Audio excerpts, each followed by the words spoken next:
پہلے ڈرتی تھی ایک پتنگے سے، پہلے ڈرتی تھی ایک پتنگے سے، ماں ہوں اب سانپ مار سکتی ہوں، یہ میرا عشق ہے۔ آپ نے دیکھا ہے کہ 65 کی جنگ میں بھی جب نغمے پڑھے جا رہے تھے، میڈم نور جہاں نے پڑھے، بہت رول پلے کیا، ہمارے خون میں گردشیں بڑھ جاتی ہیں۔ میرا اندھا یقین تھا تم پر، میرا اندھا یقین تھا تم پر، تم نے اندھا سمجھ لیا مجھ کو۔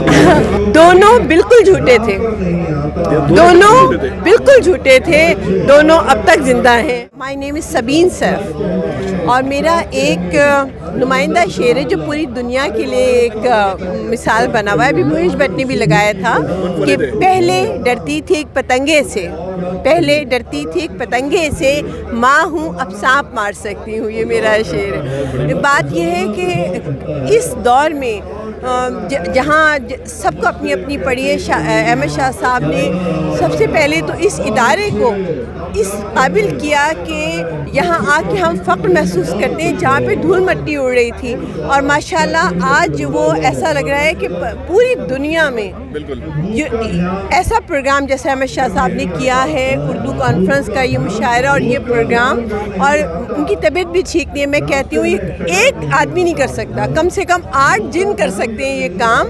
اور دیکھیں شعر و ادب کی جو ملکیں جو رہ گئی ہیں، جو قومیں رہ گئی ہیں ترقی پا رہی ہیں، وہ اپنے ادبی حوالے رکھتی ہیں، اپنی ادبی حوالہ۔ جو آپ نے دیکھا ہے کہ 65 کی جنگ میں بھی جب نغمے پڑھے جا رہے تھے، میڈم نور جہاں نے پڑھے، بہت رول پلے کیا، ہمارے خون میں گردشیں بڑھ جاتی ہیں، کوئی بھی شعر ہماری زندگی کو بدل دیتا ہے۔ میرا ایک شعر ہے کہ میرا اندھا یقین تھا تم پر، میرا اندھا یقین تھا تم پر، تم نے اندھا سمجھ لیا مجھ کو۔ ایک اور کوئی اور تو سنائیں پلیز۔ دونوں صرف ایک پہ ہم اکتفا نہیں کریں گے۔ دونوں بالکل جھوٹے تھے، دونوں بالکل جھوٹے تھے، دونوں اب تک زندہ ہیں۔ اور ایک اور شعر میرا مستقل موضوع عورت کی حرمت اور عزت ہے کہ میں اپنے حق میں بھلا کیسے فیصلہ کرتی، میں اپنے حق میں بھلا کیسے فیصلہ کرتی کہ گھر جو ٹوٹے تو بچوں کو زخم آتے ہیں۔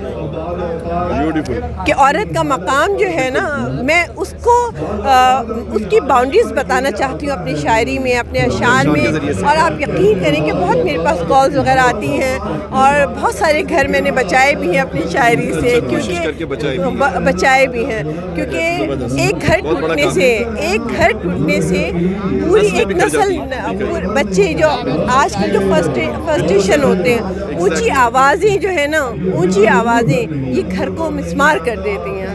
صحیح، بالکل صحیح بات ہے۔ اچھا میم، ابھی جو ہمارے شعراء موجود ہیں ہندوستان پاکستان میں، اردو ادب کے حوالے سے بات کروں، جو شعراء ان میں جو فیوریٹ شاعر ہے اس کا کچھ کلام آپ کو ذہن میں ہو تو ہمارے ناظرین سے ذرا وہ بھی ذرا پلیز۔ جی میں آپ کو میرے پسندیدہ جو شاعر ہیں وہ احمد فراز اور ساغر صدیقی کے شعر آپ کو ایک سنا دیتی ہوں کہ بلکہ احمد فراز کا کہ زخم جشن مقتل ہی نہ برپا ہوا ورنہ ہم بھی، جشن مقتل ہی نہ برپا ہوا ورنہ ہم بھی، پا بجولا ہی سہی ناچتے گاتے جاتے۔ اور آؤ ساغر صدیقی کا کہ آؤ ایک سجدہ کرے عالم مدہوشی میں، آؤ ایک سجدہ کرے عالم مدہوشی میں، لوگ کہتے ہیں کہ ساغر کو خدا یاد نہیں، تھینک یو، ساغر کو خدا یاد نہیں، تھینک یو سو مچ، بہت خوب۔